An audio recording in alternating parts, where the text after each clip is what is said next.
चला या मग जेवायला. आंबाड्याची चटणी, एकदम साधं वरण सोप्या पद्धतीने केलेलं आणि एकदम छान सात्विक जेवण. तर चला मग रेसिपी स्टार्ट करूया. ही आंबाड्याची भाजी आहे. तर आज आपण बनवणार आहोत आंबाड्याच्या भाजीची चटणी.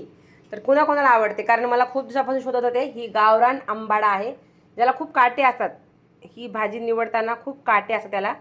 तर ही आंबाडा आहे, रात्री निवडलेला मी लाईव्ह घेताना. तर ही अशी आंबाड्याची पानं आहेत आणि ह्याची आपण चटणी बनवणार आहेत. आणि चटणी एवढी छान लागते भाताबरोबर, भाकरीबरोबर. तर तुम्ही तुमच्या पद्धतीने कशी बनवता मला माहीत नाही, ही माझी पर्सनल रेसिपी आहे. तर ह्याच्यामध्ये काय काय साहित्य लागणार तुम्हाला दाखवते मी. तर हे सुक्या लाल काश्मीरी मिरच्या आहेत, ह्या हिरवी मिरची आहे तुमच्या चवीप्रमाणे तिखट, आणि भरपूर लसूण, 2 लसूणच्या कुड्या आहेत मोठ्या, आणि 2 हे कढीपत्ता त्याच्यामध्ये भाजण्यासाठी. पूर्ण रेसिपी बघितल्यावर कळेल ते कशासाठी. आणि ह्यानंतर हे तडका आहे त्याचा. सुकलेल्या 2 मिरच्या, उडदाची डाळ, चण्याची डाळ, कढीपत्ता आणि शेंगदाणे, आणि हिंग पण. त्याला हिंग लागणार आहे आणि हळद थोडी लागणार आहे फोडणीला.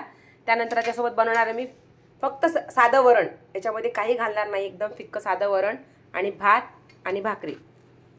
ही रेसिपी काहीतरी वेगळी आहे, तर पूर्ण बघा आणि कशी वाटली नक्की कमेंट करून सांगा. तर प्रत्येक रेसिपीला काहीतरी एक वेगळा टच देण्याचा प्रयत्न करते मी. त्यामुळं माझ्या रेसिपी जर तुम्हाला आवडत असेल तर नक्की लाईक कमेंट करायला विसरू नका. हे तेल गरम झालेलं आहे. तेल थोडं जास्त लागतं याला, कारण सगळं आपल्याला याच्यामध्ये फ्राय करायचं आहे. तर तेल अजून गरम झालं नाही आहे, कारण व्हिडिओ मला हा फक्त 3 मिनिटाचा बनवायचा. जिरे तडतडले की अर्धा लसूण, ज्यातला अर्धा लसूण त्यात टाकायचं आहे. त्याला थोडं तडतडू द्यायचं छान. लसूण चांगला भाजून घेतला की मग याच्यामध्ये मिरच्या घालायच्यात आपल्याला. फक्त सगळं चांगलं भाजलं पाहिजे आपल्याला, याच्यातनं भाजून सगळं काढायचं घ्यायचं ह्याच्यामध्ये. बघा लसणाचा थोडासा 1 मिनिट भाजलं लसूण चांगलं आतमधून, याच्यामध्ये हे लाल सुकलेल्या मिरच्या टाकायच्या. तर मला लाल मिरची थोडा कलर पाहिजे म्हणून मी टाकते, आणि हिरव्या मिरच्या पण टाकायच्या. हिरव्या मिरच्या ह्या तुकडे करून टाकायच्या, नाहीतर फटाफट फटाफट उडतील.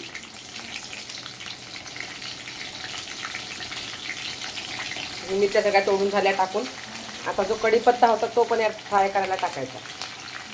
आणि या फोडणीला वर ठेवलेला तो वेगळा आहे, हा वेगळा.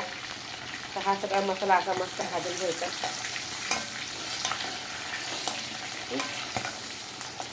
मिरच्या आवडू शकता तोंडावर तुमच्या, तोंड सांभाळून. त्यानंतर जी आंबाड्याची भाजी धुवून ठेवलेली ती टाकायची आपल्याला.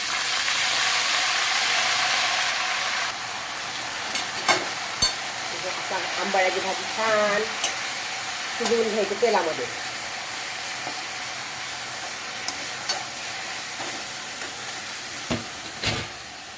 आणि हा आता लसूण राहिलेला वरून कच्चा टाकायचा.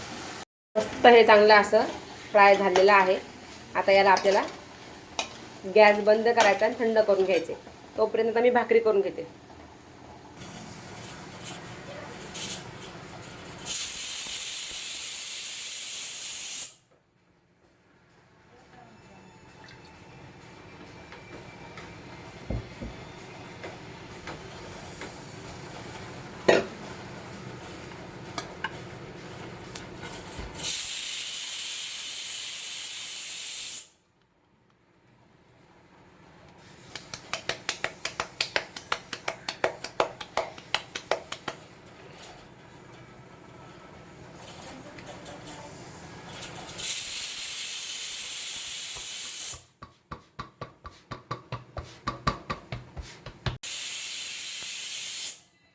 माझी डोली चालली ग.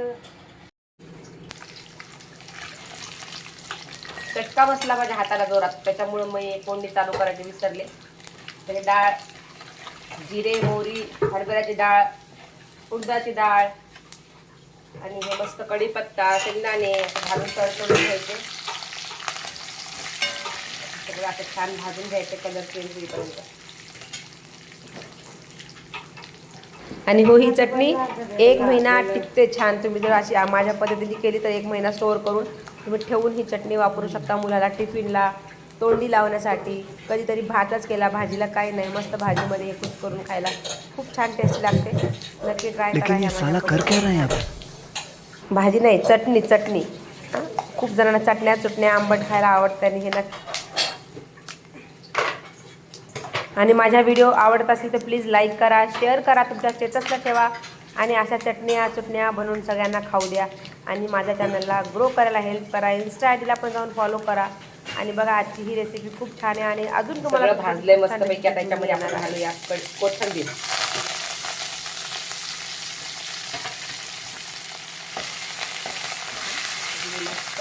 झालंय सगळं तडका रेडी. त्यात घालूया आपण आंबाड्याची भाजी.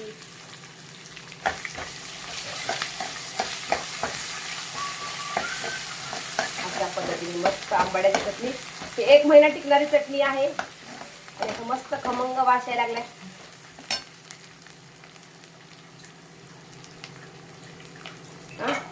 ही अशी आंबाड्याची चटणी आहे.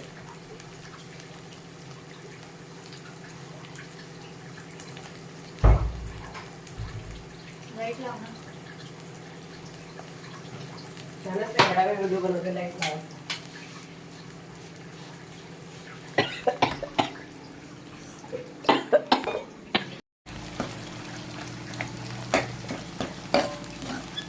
ही आहे रेडी आंबाड्याची चटणी. तर कुणा कुणाला आवडते अशी आंबाड्याची चटणी नक्की कमेंट करा. ही आहे साधं वरण. हे वरण खूप छान लागतं तुपाबरोबर. याच्यामध्ये घालायचं थोडा गुळ आणि कोथिंबीर वरून आणि बस. हे आहे असंच वरण खायला घ्यायचं आपल्याला. थोडं मिक्स करून घ्यायचं कारण मीठ मी शिजतानाच घातले. तर आजचा असा साधा सिंपल बेत आहे. याच्यामध्ये तूप घालायचे. तर आहे तुपातच घालते कारण परत गार झाल्यावर तूप त्याच्यामध्ये आळून येईल. तर हे तूप घालायचं आहे याच्यामध्ये.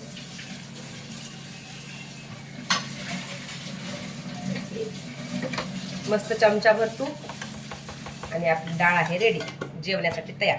चला मग आता जेवायला सगळेजण.